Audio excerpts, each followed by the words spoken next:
Have you ever wondered what lies behind the perfect facade of a power couple?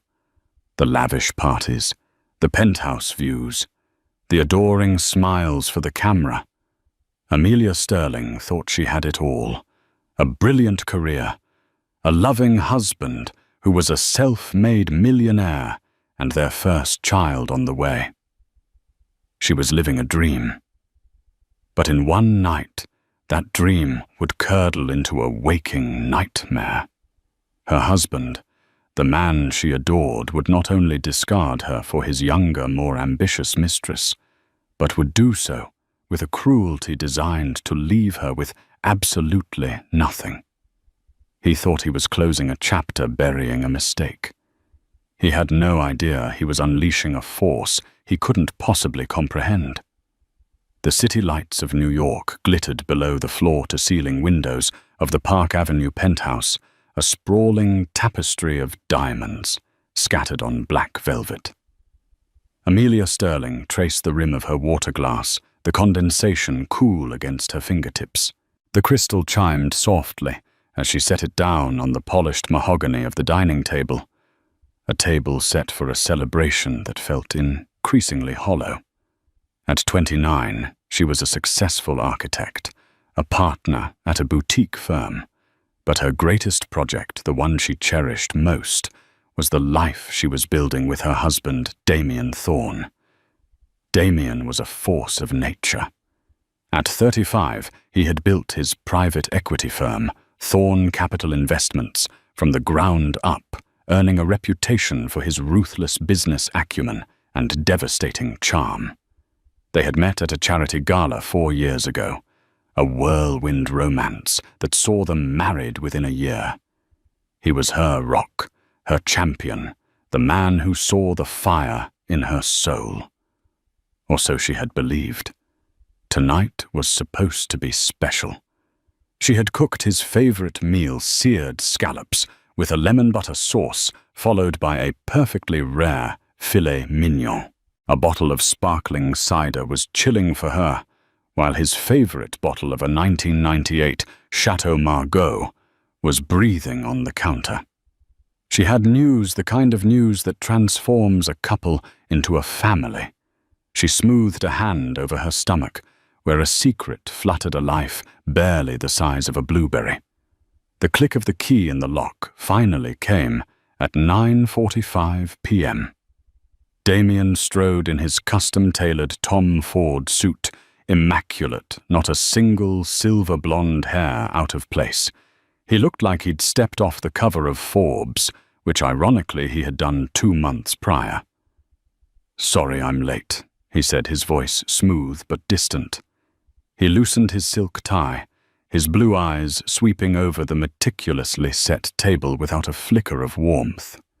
"Big deal brewing with the Sterling-Nash merger. You know how it is."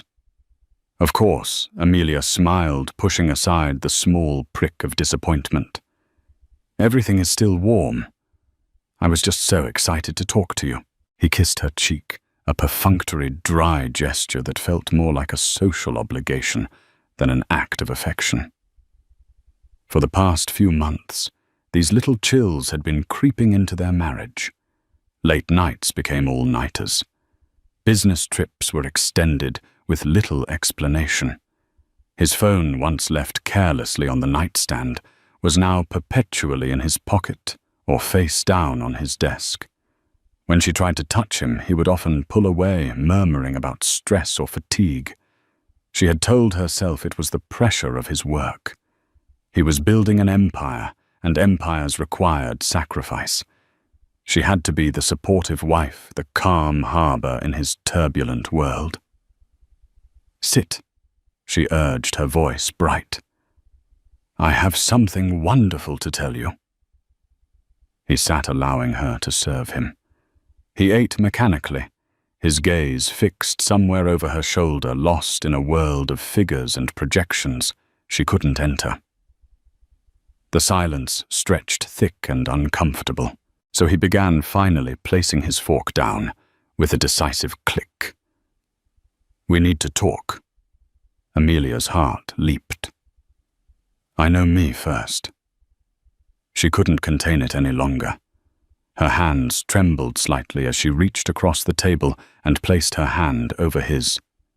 "Damien," she began, her eyes shining with unshed tears of joy. "We're pregnant. I'm pregnant. We're going to have a baby."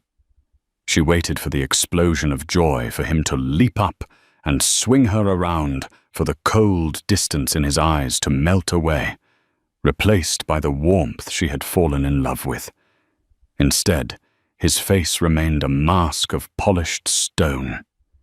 He slowly, deliberately removed his hand from under hers.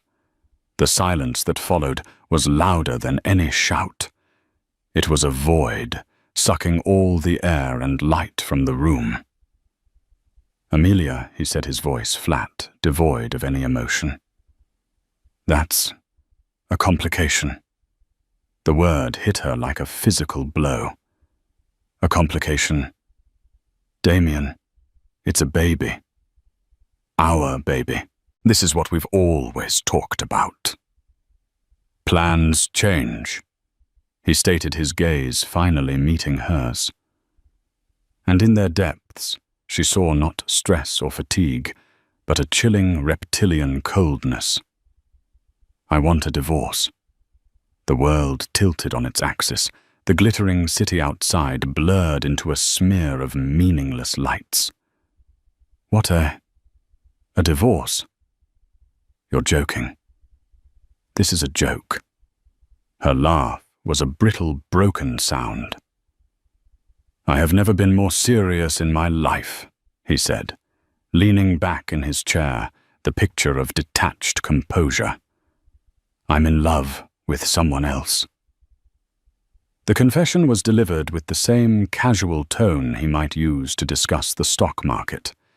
Each word was a precision strike designed to inflict maximum damage. "Who?" The question was a raw whisper. "Serafina Dubois. She's an associate in my M&A department. She understands my world, my ambition." He said her name as if it were a rare vintage something precious and refined. Amelia's mind reeled. Serafina, a stunning, fiercely intelligent woman in her mid-20s she'd met at a company Christmas party. Amelia had even commented to Damien how bright she was. The memory was now coated in acid. How long, she asked, her voice trembling. 6 months. 6 months of lies. 6 months of stolen weekends, feigned business trips, and touches that belonged to her. The nausea that rose in her throat had nothing to do with her pregnancy. "You're leaving me, while I'm pregnant with your child." For her. The absurdity, the sheer unadulterated cruelty of it, was incomprehensible. "The pregnancy is unfortunate timing." "I'll admit," he said, a flicker of annoyance crossing his features, "but it doesn't change the facts. This marriage is over. My lawyers will be in touch with you tomorrow. I expect you to be cooperative."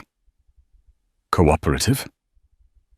She choked out a raw, hysterical anger, beginning to burn through the shock. "You want me to be cooperative? You've been cheating on me for half a year, and you're throwing me away like a bad investment." "Don't be so dramatic, Amelia," he sighed, standing up and straightening his tie. It was a gesture of finality, of dismissal.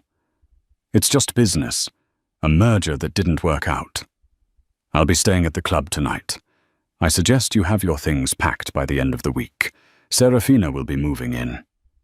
He turned to leave, his back straight, his shoulders unburdened by the life he was shattering.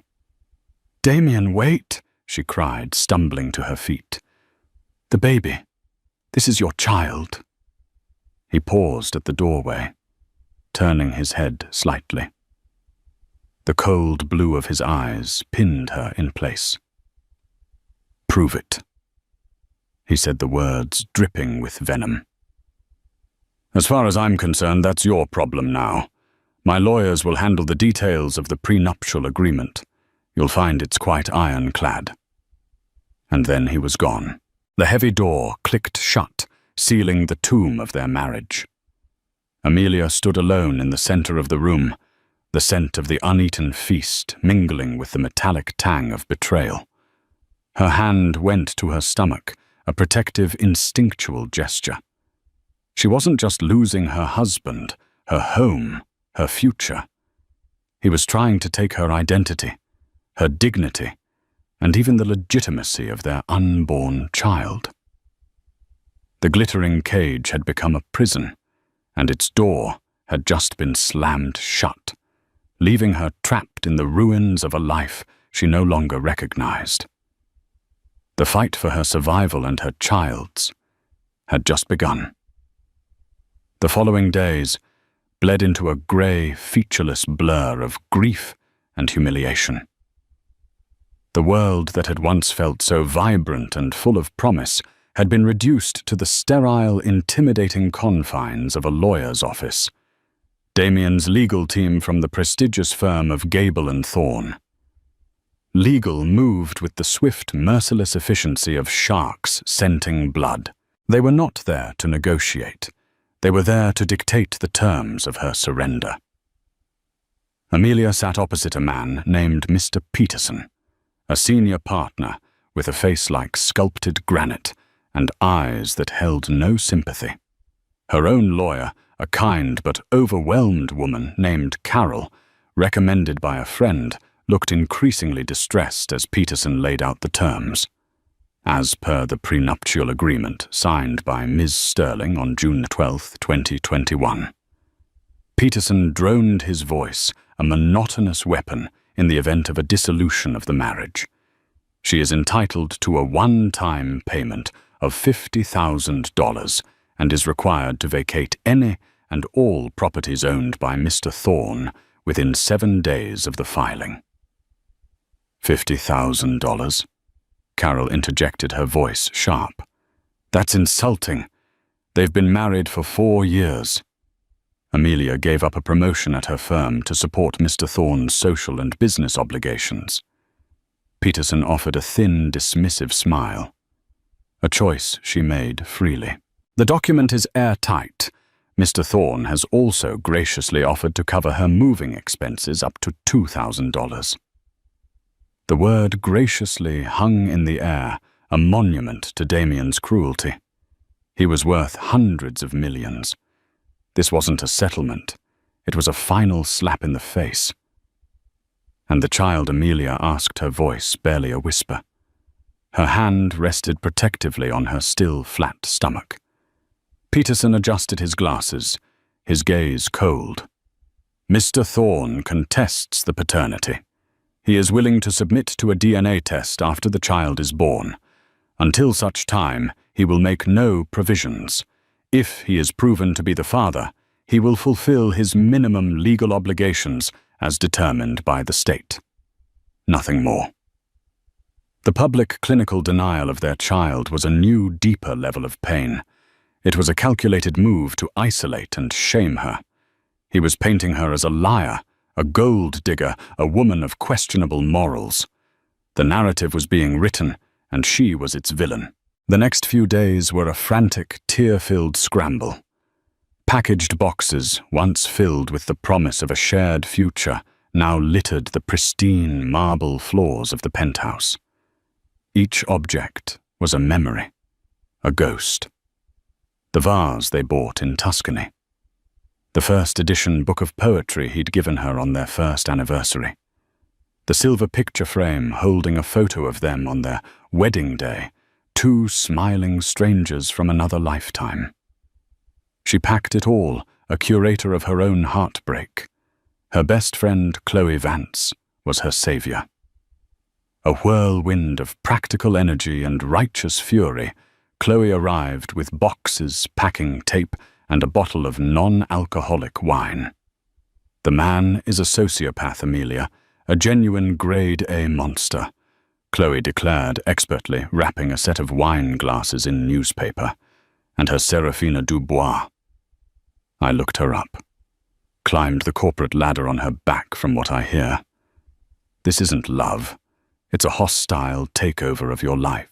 Amelia could only nod, her throat thick with unshed tears. The shame was a physical weight pressing down on her chest. The news had already started to leak among their social circle. The whispers followed her like a shadow. "Did you hear about the Thorns?" He left her. Apparently she trapped him with a pregnancy. He's with that brilliant girl from his office now. Damien and Serafina controlled the story, and they were painting her as unhinged and desperate. The final day in the penthouse was the worst. The movers had taken the last of her boxes. The vast apartment echoed with emptiness. As she was about to leave, the elevator doors opened, and Serafina stepped out holding a designer key fob. She was dressed in a sleek white power suit, her dark hair pulled back in a severe, elegant chignon. She looked like she belonged there. "Amelia," she said, her voice dripping with faux sympathy. "I was hoping I wouldn't run into you. This must be so difficult." Amelia clutched her purse, her knuckles white. "Get out of my way, Serafina." Serafina's smile was a slash of crimson lipstick. "I just wanted to say I'm truly sorry for your situation. But you can't stand in the way of progress. Damien needs a partner, not a project. He's destined for greatness, and he can't be held back by domestic trivialities." The condescension was breathtaking.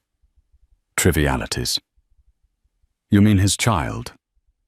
Serafina waved a dismissive hand, a large diamond flashing on her ring finger, a ring Amelia had never seen before. "Damien has his doubts, and frankly your emotional state right now doesn't exactly inspire confidence. I'll be redecorating, of course. This place is a little dated. Too much soft personal sentiment. It needs a cleaner, more modern aesthetic." It was a final, brutal assertion of dominance. Serafina wasn't just taking her husband. She was erasing every trace of her existence. Amelia walked out without another word. Her dignity, the only thing she had left to cling to. She moved into a small one-bedroom apartment in Greenwich Village that Chloe had helped her find. The contrast was jarring. The constant sound of swans replaced the serene quiet of the penthouse. The view was of a brick wall instead of the city skyline. The $50,000, after paying her lawyer and the first few months' rent, felt like a pittance, a countdown timer to destitution. She tried to find work, but her focus was shattered. Morning sickness was a constant draining companion. The stress was taking its toll. One afternoon, while scrolling through a financial news site, a headline caught her eye. "Thorn. Capital announces record Q3 profits amid Sterling Nash acquisition." Below the headline was a picture of Damien and Serafina beaming at a press conference. They were the city's new golden couple. He looked happier, more powerful than she had ever seen him. That was when she truly hit rock bottom. Sitting on the floor of her cramped, unfamiliar apartment, surrounded by boxes she had no energy to unpack, Amelia Sterling finally allowed herself to break. The sobs came in racking, gut-wrenching waves for her lost love, for her stolen future, for the innocent child growing inside her, who was already being forced to pay the price for its father's sins. She was alone, pregnant, and on the verge of being penniless in one of the most expensive cities in the world. Damien hadn't just divorced her. He had tried to annihilate her. And as she lay there, the darkness closing in, she felt utterly and completely defeated. There was no way out. There was no hope left. The weeks that followed were a monotonous cycle of survival. Amelia forced herself to eat for the baby's sake, bland crackers and ginger ale, becoming her staples. She unpacked her boxes, turning the small apartment into a semblance of a home, though it felt more like a temporary shelter. Her savings dwindled with alarming speed. She took on freelance architectural drafting projects online, working late into the night, her eyes burning from the screen, just to make enough to cover her bills. The world of galas, charity events, and bespoke suits felt like a dream she'd once had. Her reality was now overdue notices and the constant gnawing anxiety of impending poverty. Chloe remained her steadfast anchor. She'd bring groceries, force Amelia to go for walks in Washington Square Park, and rail against Damien with a ferocity that was both terrifying and comforting. You need to sue him for emotional distress, defamation, something, Chloe insisted one evening over takeout pizza. On what grounds? And with what money? Amelia replied, her voice weary. He has a legal army. I have Carol, who he could bury in paperwork before lunchtime. He's made it clear, Chloe. He wants me gone, and he has the power to make it happen. Her spirit was eroded. The fight had gone out of her. Her focus was singular. Get through the next 9 months, have a healthy baby, and then figure out how to be a single mother with no safety net. It was on a dreary Tuesday in late November, the city air crisp with the promise of a cold winter, that the letter arrived. It was innocuous at first, just another piece of mail in the mountain of bills and junk circulars. But this one was different. The envelope was thick, heavy, cream-colored cardstock with an elegant embossed return address in the corner, Finch and Sterling Solicitors. 12. Old Square, Lincoln's Inn, London, Finch and Sterling. The name sent a strange, faint hum through her. Sterling was her maiden name. She'd always been told her parents had died in a car crash when she was an infant, leaving her with no known relatives. She was raised in the foster care system until she was adopted by a kind middle-class couple in Connecticut who had since passed away. She had no family. She had no connection to a prestigious London law firm. Her first thought was that it was a mistake. Or perhaps in some bizarre twist, it was from a distant relative of her adoptive parents. With trembling fingers, she slit open the envelope. The letter inside was typed on matching letterhead, the language formal and precise. Dear Miss Amelia Sterling, it is with regret that we must inform you of the passing of your maternal grandfather, Mr. Arthur Kensington, on November 15th. We have been attempting to locate you for some time.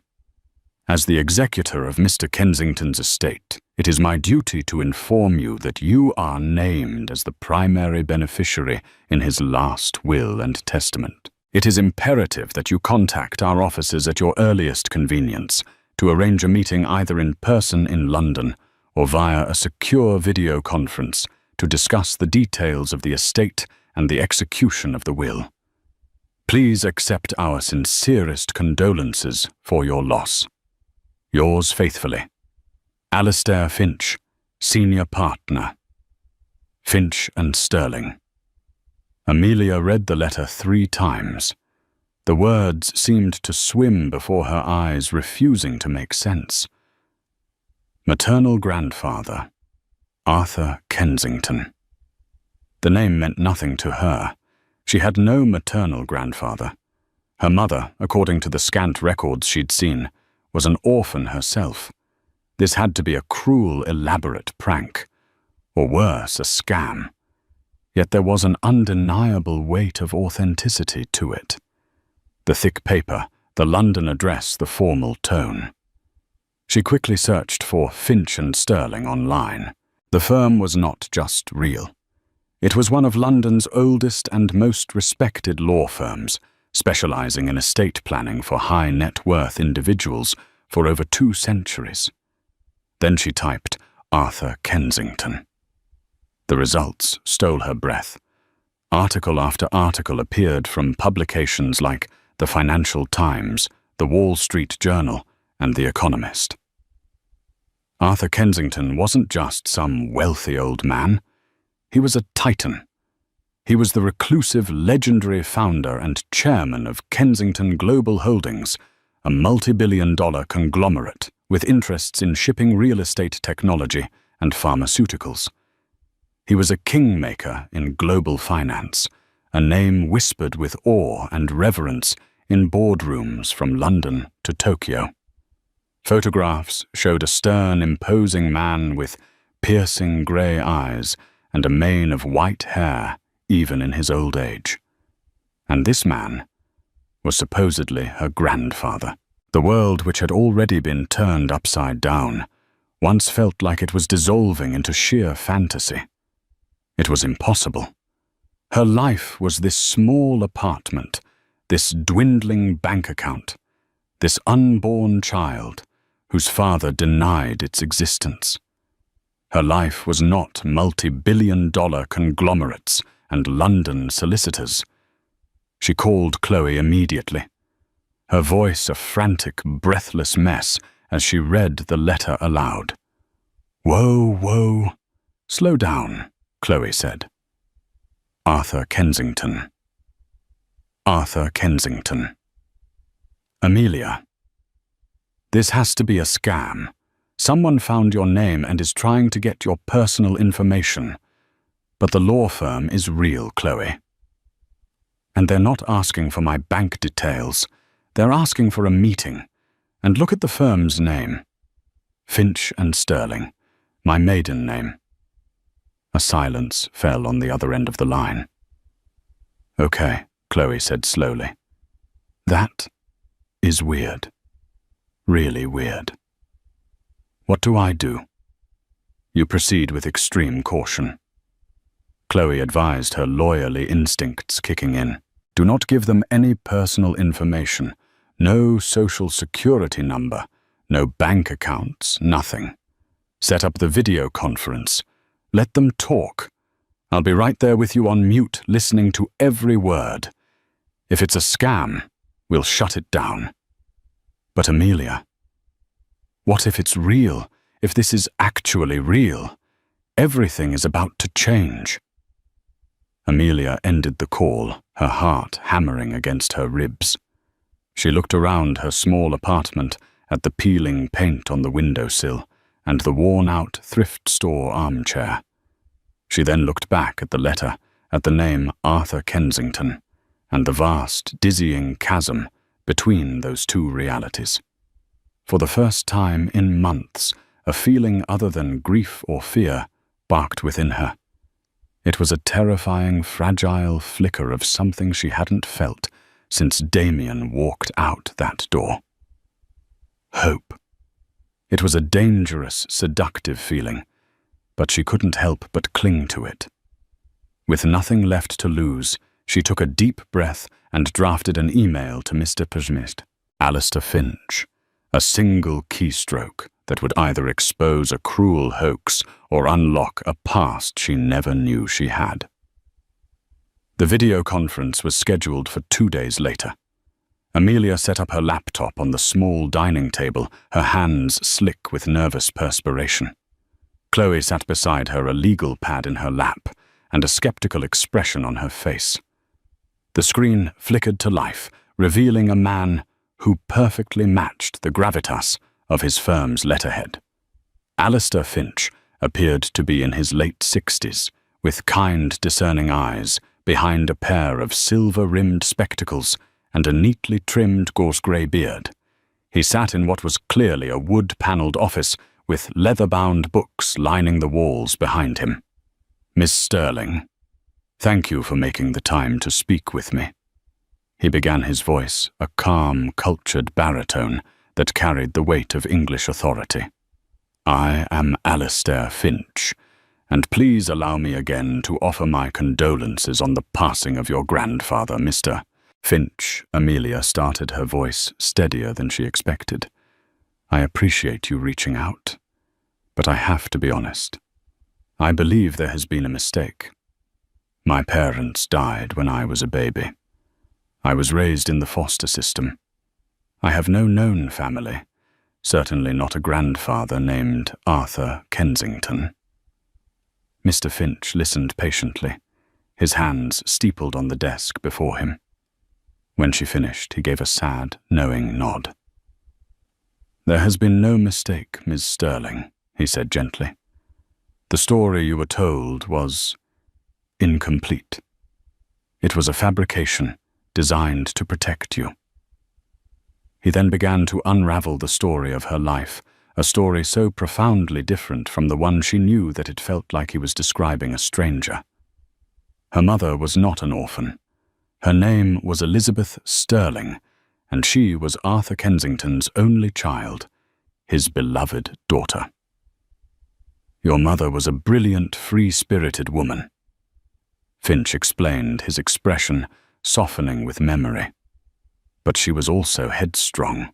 She fell in love with the man your grandfather deeply disapproved of, an American journalist, a war correspondent named Semtu Menfa David.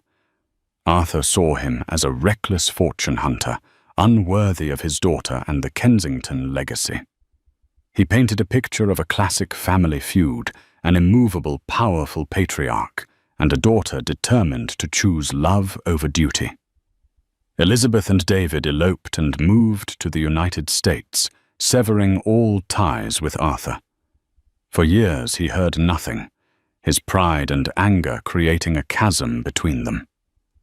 Then, a little over 28 years ago, he received a letter from your father."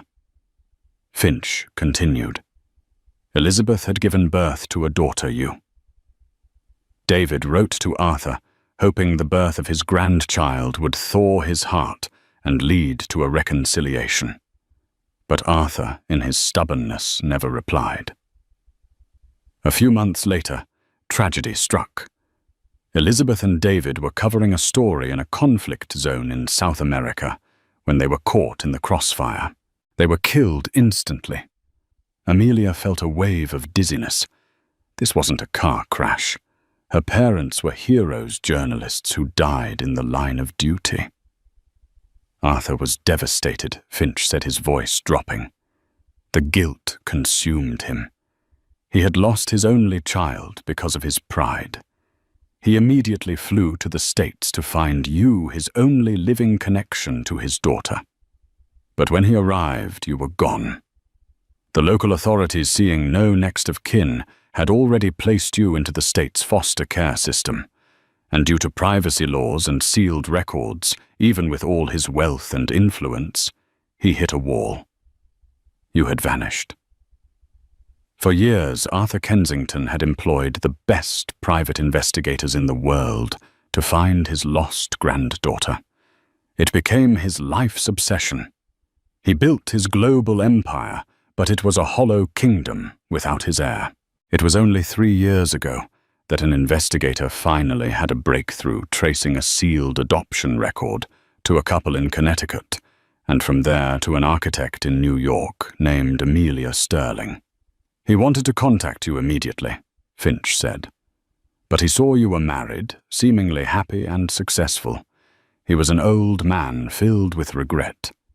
He feared that his sudden appearance would disrupt your life, that you would hate him for the years of silence.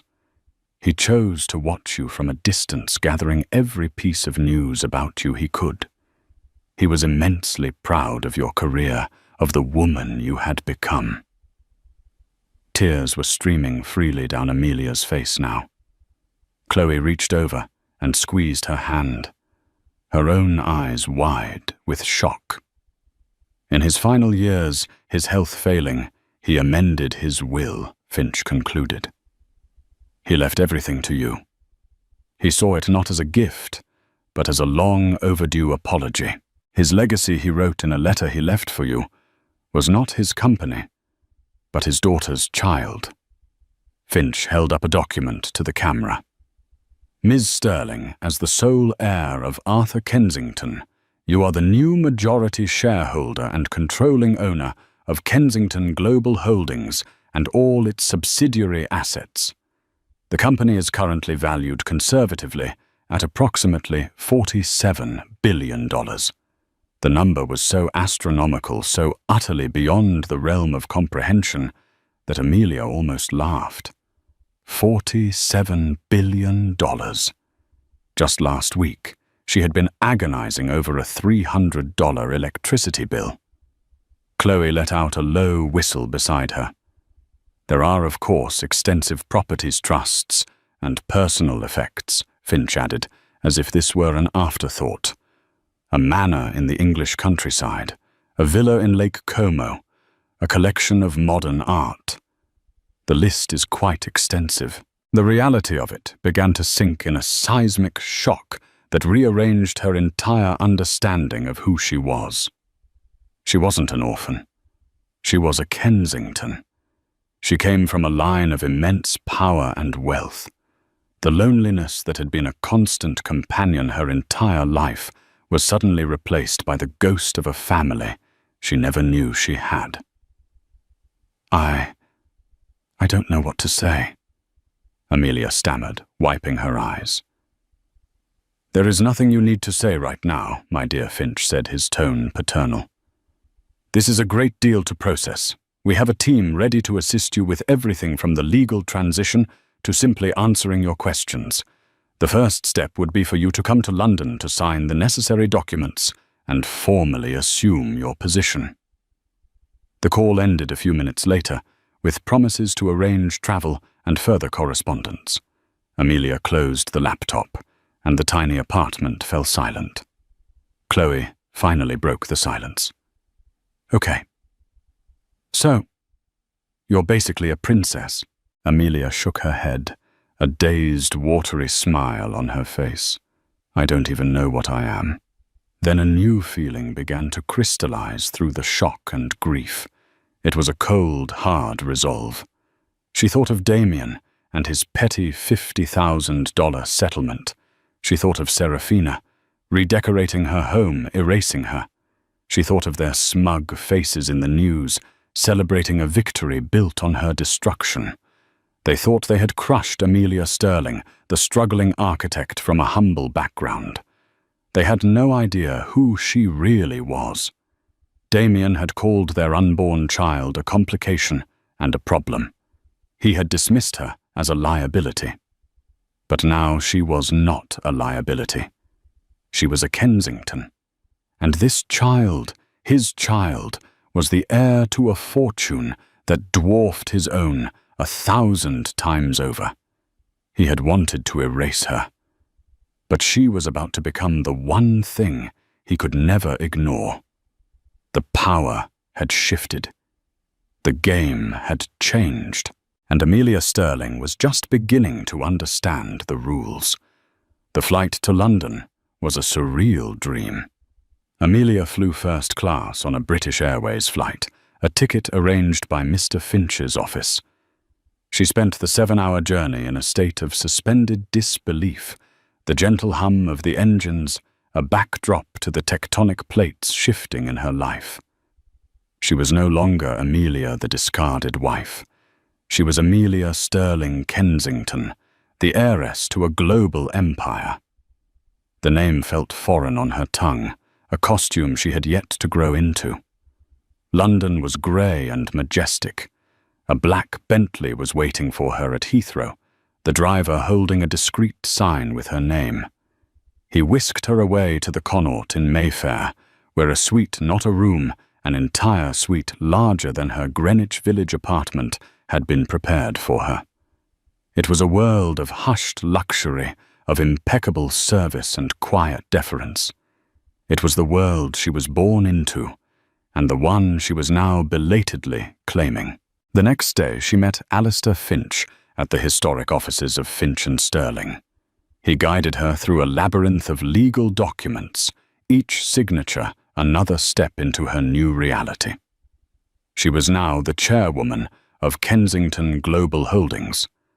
The board of directors, a collection of grizzled, powerful men who had been loyal to her grandfather for decades, was awaiting her instruction. They will be skeptical at first.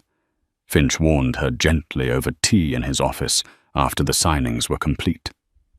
You are young, you are a woman, and you are an unknown quantity. They will test you. Let them, Amelia said, a newfound steel in her voice. The shy, heartbroken woman who had fled New York seemed a lifetime away. Grief and shock had been alchemized into a cold, diamond-hard purpose. My grandfather built an empire. I will not be the one to let it crumble. For the next 2 months, Amelia immersed herself in a brutal, self-imposed crash course. She lived and breathed Kensington Global Holdings. She devoured decades of financial reports, market analyses, and strategic plans. She met with every department head, from the grizzled chief of their shipping division to the wunderkind CEO of their new tech venture fund. She didn't pretend to be an expert. She listened, she learned, and she asked sharp, insightful questions that betrayed her architect's mind, a mind trained to see structure, weakness, and potential in complex systems. Slowly she won their respect.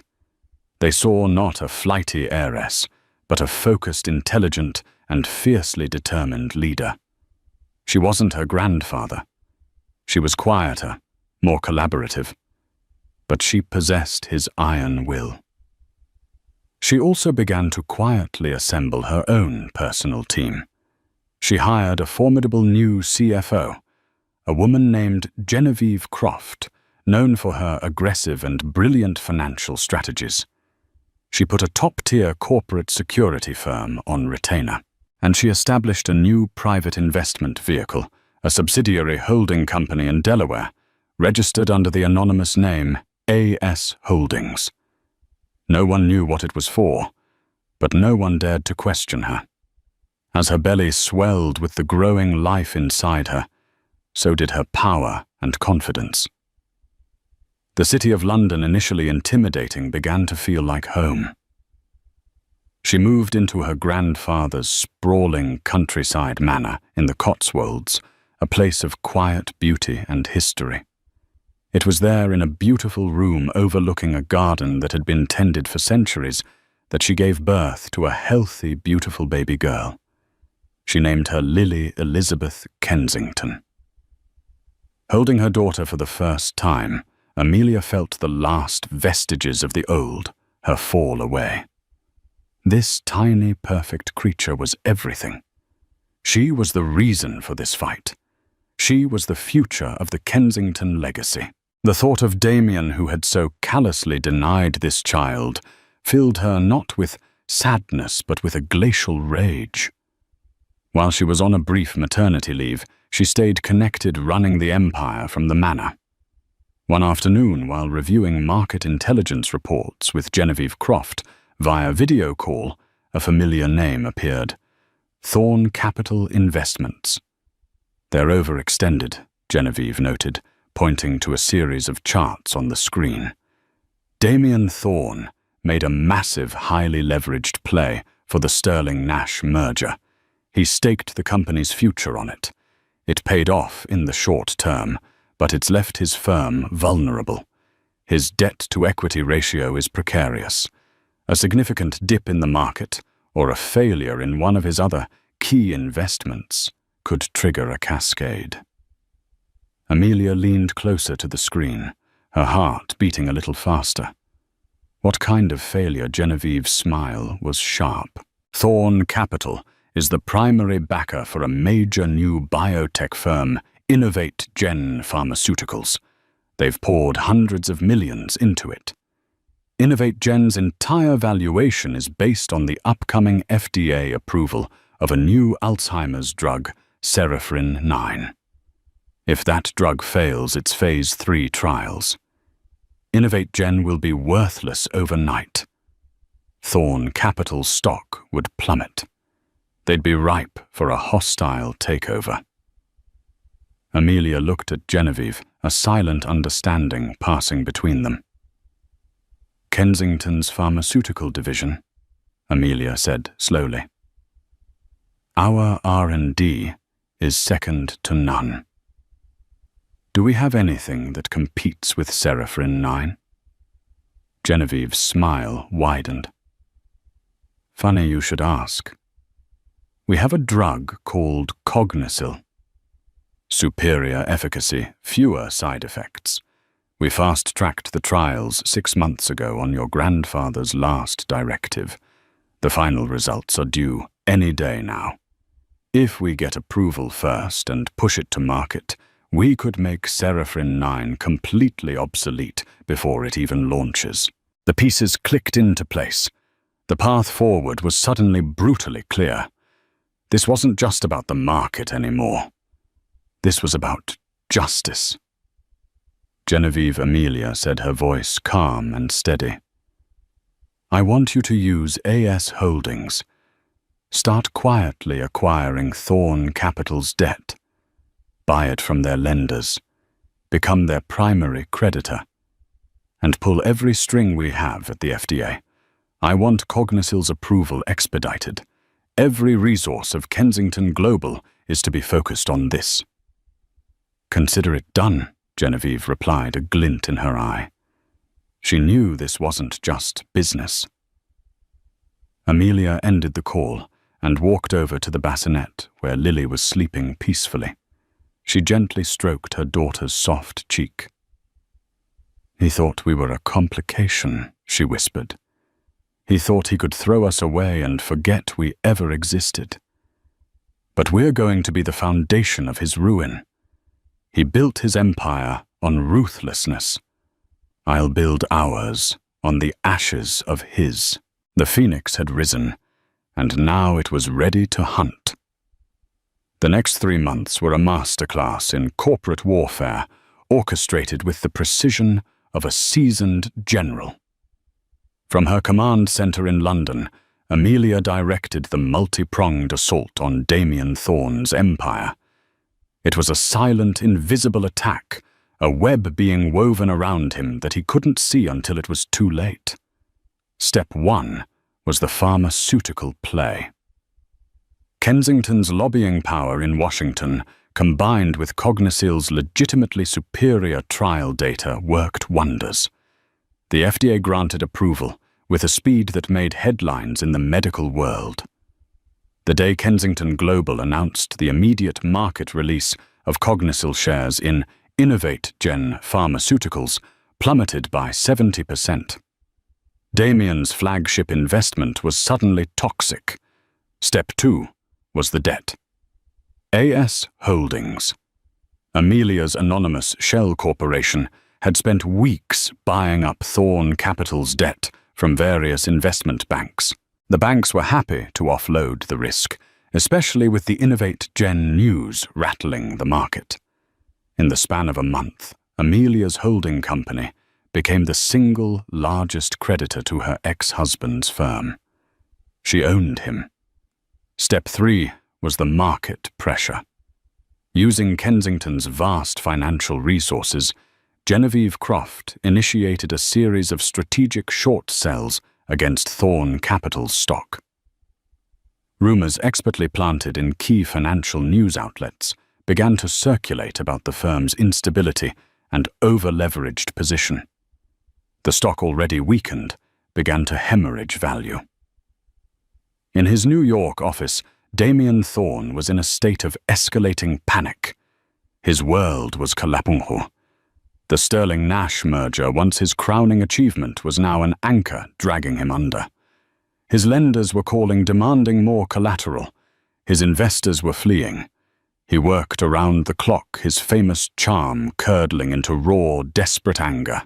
He lashed out at his staff, at his partners, and most of all, at Serafina. "This is your fault," he snarled at her one night, throwing a crystal glass against the wall of the penthouse she had so proudly redecorated. "You were supposed to be my partner, the brilliant mind. You told me the InnovateGen play was a sure thing.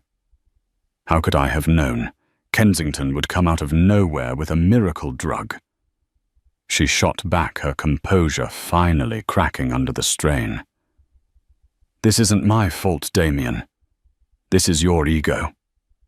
You bet the entire company on one roll of the dice. Their dream life was imploding. The lavish parties stopped. The fawning press fell silent. The foundation of their relationship, power, success, and money was crumbling, revealing the ugly transactional reality beneath. The final blow came on a crisp spring morning. Damien was in an emergency board meeting trying to stave off a mutiny when his secretary burst in, her face pale. "So you need to see this. It's on every financial network." The television screen showed the breaking news banner. Mysterious AS Holdings initiates hostile takeover of Thorn Capital. Damien stared dumbfounded. Who the hell is AS Holdings? He roared. No one knew. They were a ghost, a phantom entity that had seemingly appeared from nowhere to devour his company. A few hours later, the answer arrived in the form of a legal summons. AS Holdings was calling in its debt, all of it, immediately. Failure to pay would result in the forfeiture of the company's controlling shares, which had been pledged as collateral. It was a checkmate. Thorn Capital was finished. The summons requested a meeting with the principal of AS Holdings to negotiate the terms of the surrender. Damien, a broken and defeated man, agreed. He had to know who had so masterfully destroyed him. He walked into the designated boardroom at the offices of a neutral law firm, expecting to see a rival he knew, Victor Beaumont, of Beaumont Industries, or some other corporate raider. Instead, the room was empty except for a single woman standing by the window, looking out over the city. She was impeccably dressed in a dark blue Armani power suit, her blonde hair cut in a chic, sophisticated bob. She looked poised, confident, and powerful. When she turned around, Damien's blood ran cold. It was Amelia. But it wasn't the Amelia he knew. The soft, loving woman he had discarded was gone. In her place stood a queen, her eyes holding not a trace of love or pain, only the chill of absolute victory. "Amelia," he whispered, his voice cracking. What is this? What are you doing here, negotiating the terms of your surrender?" she said, her voice even and cool. She gestured to the folder on the table. AS Holdings. As in Amelia Sterling. It's my company. Or rather, one of them. The realization hit him like a physical blow. He staggered back, grabbing the back of a chair for support. "You. How the money?" "Where did you get the money?" "You never once asked about my family. Did you, Damien?" she said, a faint, mirthless smile playing on her lips. "In all our years together, you were so consumed with your own story, your own rise, that you never bothered to learn mine.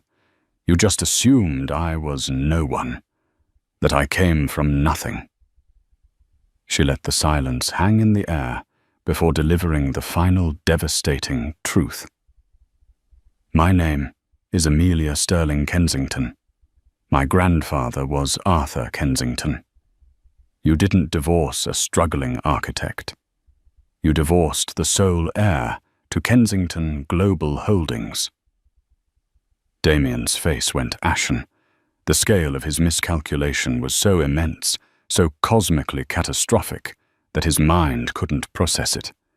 He had thrown away a queen, a woman who held more power and wealth in her little finger than he had ever dreamed of, all for an associate. And about that complication you were so eager to get rid of. Amelia continued, her voice dropping to a dangerously quiet level. "I had a daughter. Her name is Lily Elizabeth Kensington. As my only child, she is the heir to a $47 billion fortune. You demanded a paternity test. I've had one done. Here are the results." She slid a document across the table. It confirmed with 99.99% certainty that Damien Thorne was the father. "You will never see her," Amelia stated, her voice like ice. "You will never have a claim to her or her inheritance. You abandoned her. You denied her. You have forfeited the right to be her father. This," she gestured around the room, symbolizing his ruined company, "is your only legacy. Failure." Damien finally crumbled, slumping into a chair, his head in his hands.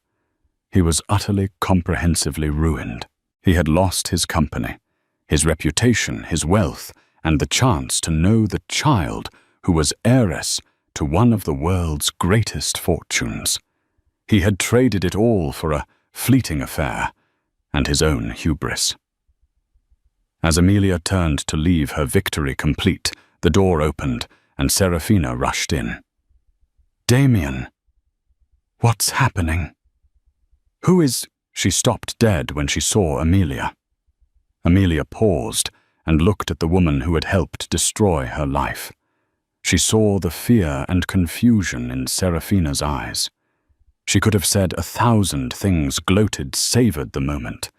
Instead, she offered only a single dismissive glance. "He's all yours now," Amelia said, her voice indifferent. And with that, she walked out of the room, leaving the architects of her misery to drown in the wreckage they had created. In the aftermath of the takeover, the name Thorne Capital Investments was erased from the financial landscape of New York. Amelia, through Heiress Holdings, absorbed its viable assets, folded them into the Kensington portfolio, and liquidated the rest. Damien Thorne was left with nothing but a mountain of personal debt and a reputation so toxic he would never work in finance again. The last Amelia heard, he and Serafina had separated acrimoniously, blaming each other for their downfall. He had reportedly been seen working as a consultant for a small, obscure firm in the Midwest, a king reduced to a pawn. But for Amelia, the victory was not the end of the story. It was the beginning. Revenge had been a powerful motivator, a fire that had forged her into the leader she needed to become. But she knew that fire, if left to burn, would consume her too. Her purpose was no longer defined by Damien's betrayal, but by her daughter's future. She returned to London, not as a vengeful ex-wife, but as the confident and visionary chairwoman of Kensington Global Holdings. She proved to be a natural leader, blending her grandfather's fierce business instincts with a modern, more compassionate approach. She invested heavily in sustainable technologies and ethical business practices, steering the corporate behemoth in a new direction. She established the Elizabeth Sterling Foundation, a massive global charity dedicated to funding education for underprivileged children and protecting journalists in conflict zones, a tribute to the parents she never knew. Her life was full. She split her time between the bustling energy of London and the serene peace of the Cotswolds Manor. Her days were a whirlwind of board meetings, strategic planning, and philanthropic work. But her evenings were reserved for Lily. She would leave the empire at the door and become just a mother, reading bedtime stories, kissing scraped knees, and watching her daughter grow with a heart full of overwhelming love. One afternoon, while overseeing the early stages of a new project, the construction of a state-of-the-art, eco-friendly pediatric hospital in London, she found herself collaborating with a renowned architectural firm. The lead on the project was a man named Victor Beaumont. He was handsome, intelligent, and possessed a quiet integrity that was the antithesis of Damien's flashy charisma. He had been one of Damien's chief rivals, a man who built his company on innovation rather than ruthless acquisition. He approached her as they reviewed blueprints, his eyes filled with genuine admiration. "What you've done with Kensington is remarkable, Miss Kensington," he said. "You've not only honored your grandfather's legacy, you've made it your own. You've given it a conscience." Amelia smiled, a real unguarded smile. "Please call me Amelia. And thank you, Victor. I'm just trying to build something that will last." "I have no doubt you will," he said. "Foundations are everything, and yours is clearly made of something stronger than steel." As she looked at him, and then at the plans for the hospital that would save the lives of countless children, she realized he was right. She had once been the architect of a small life, a life built on the flawed foundation of Damien's love. When he had ripped it all away, she had fallen into ruin. But from those ruins, she had built something far grander. She had built an empire, a legacy, a charity, and a family. She was no longer defined by the man who had tried to destroy her, nor solely by the grandfather who had saved her. She was Amelia Sterling Kensington, a mother, a leader, a philanthropist. She was the architect of her own life, and this time the foundation was unbreakable. Her past was a story of betrayal and loss, but her future was a blueprint of her own design, a magnificent structure built not on revenge, but on resilience, love, and a strength she had discovered deep within herself. She was finally, truly free. What an incredible journey of resilience and empowerment. From the depth of a devastating betrayal to the pinnacle of global power, Amelia's story is a powerful reminder that our circumstances do not define us. It's about how we rise from the ashes, how we reclaim our narrative, and how we can build a new, stronger foundation from the wreckage of the past. She transformed her pain into purpose, not only achieving justice but also creating a better world for her daughter and countless others.